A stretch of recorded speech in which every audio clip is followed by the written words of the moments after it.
খুবই অবাক কাণ্ড। ডক্টর মোহাম্মদ ইউনূসকে শুভেচ্ছা জানালেন নরেন্দ্র মোদী। তাও এমন একটা বিষয়ে তিনি শুভেচ্ছা জানালেন, সেটি সময়সীমা পার হয়ে গেছে। ইংরেজি নববর্ষ আজকে জানুয়ারি মাসের কয় তারিখ? দর্শক, জানুয়ারি মাসের একেবারে শেষ প্রান্তে ফেব্রুয়ারি আসতে যাচ্ছে। এই সময় তিনি নববর্ষের শুভেচ্ছা জানিয়েছেন। দর্শক, বিষয়টা কি খুব স্বাভাবিক মনে হয়? না, স্বাভাবিক না, অবশ্যই স্বাভাবিক না।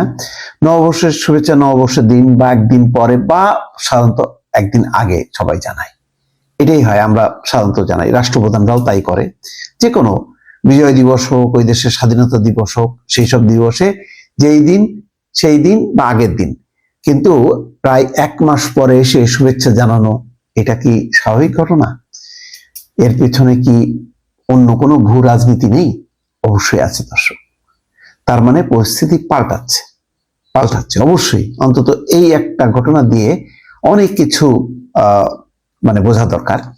দেখেন, কূটনীতি এমন একটা জিনিস, আপনি সরাসরি তারা কোনো কথা বলবে না, কথার মারপ্যাচের কিছু শব্দ আপনাকে বুঝতে হবে, বডি ল্যাঙ্গুয়েজ বুঝতে হবে, তা দিয়ে আপনি পর্যালোচনা করতে পারবেন বা বুঝতে পারবেন যে আসলে ঘটনা কোন দিকে মোড় নিচ্ছে। যেমন দেখেন, এখন বাংলাদেশ এবং ভারতের সম্পর্ক যে তিক্ত তলানিতে, এটা কি কেউ বলবে? বাংলাদেশ বলবে না? তহিদ হোসেনকে বলবেন না, আমাদের সাথে ভারতের সম্পর্ক ভালো আছে, বন্ধুত্বপূর্ণ সম্পর্ক, আমরা চাই এইভাবে বন্ধুত্বপূর্ণ সম্পর্ক আগে যেটা ছিল এখন আছে, সামনেও আরো বাড়বে।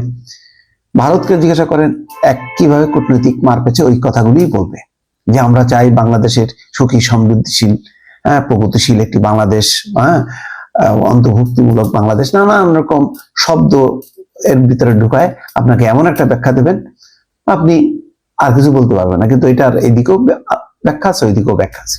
যেমন ধরেন, ইংরেজি নববর্ষের শুভেচ্ছা জানালেন, এই শুভেচ্ছা কই জানুয়ারি মাস তো পার হয়নি, দিতেই পারেন, আপনি এটাও মনে করতে পারেন।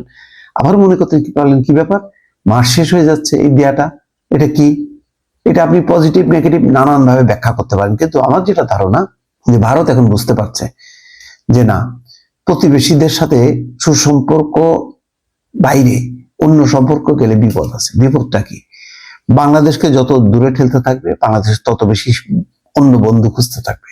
আর যে বন্ধুগুলি খুঁজতে থাকবে, সেই বন্ধুগুলো কিন্তু আবার ভারতের বন্ধু না। তার মানে ভারত লুজার হবে।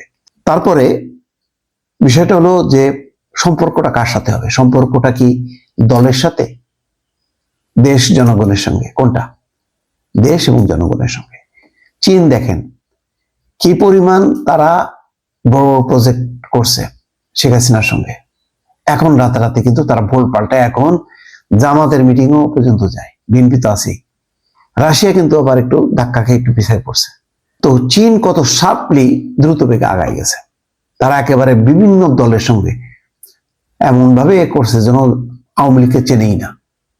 আবার কালকেই যাক এই সরকার, দেখবেন যে আর আওয়ামী লীগ ছাড়া আর কাউরে চেনে না। এই হচ্ছে কূটনীতি। ভারত এইটার থেকে পিছিয়ে আসছে। তা আমার ধারণা সেই জায়গাটা তারা গেইন করতে চাচ্ছে।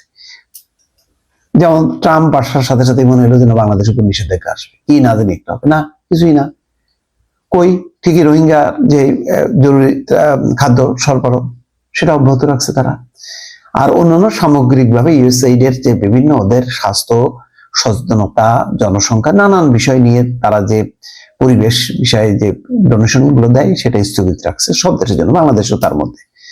তার মানে এই না বাংলাদেশের উপর খেপছে। তো এই বিষয়গুলি ভারতও আস্তে আস্তে অনুধাবন করছে। দেখেন, এখন তারা আফগানিস্তানের সঙ্গে আগের যেই তালেবানের আগের যে সরকার, তার সঙ্গে কত সম্পর্ক ছিল, কত উন্নয়ন প্রকল্প তাদের ওই আফগানিস্তানে, তারপরে নাই।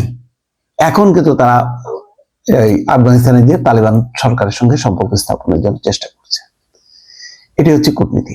তো বাংলাদেশ তার বাইরে যাবে কেন? সুতরাং এখন ভারত রিয়ালাইজ করতেছে যে না, বাংলাদেশের সাথে কূটনৈতিক সম্পর্কটা স্থাপন করেই তার স্বার্থটা রক্ষা করতে হবে। এবং সেই ক্ষেত্রে ভারত আওয়ামী লীগের সঙ্গে হয়তো তার একটা মানসিক একটা সম্পর্ক ছিল, এখন হয়তো মানসিক সম্পর্ক থাকবে না, অসুখ দেখিয়েছে। সবার সাথে তো আর একেবারে জানি দোস্ত হয় না, কিন্তু দোস্ত হয়ে বানাইতে অসুবিধা কি? তো এখন জানি দোস্ত না হোক, এই সরকারকে বা আগামী যে সরকার আসবে তাদেরকে দোস্ত হিসাবে পাশে রাখার চেষ্টা করবে, যাতে অনেক বালা মুসিবত থেকে ভারত রক্ষা পায়। ভারতের একটা দুশ্চিন্তা, পাকিস্তানের সাথে সম্পর্ক বাড়ছে, না জানি আবার সেই ওই আইএসআইয়ের মধ্য দিয়ে সেভেন সিস্টারে অশান্তি শুরু না হয়।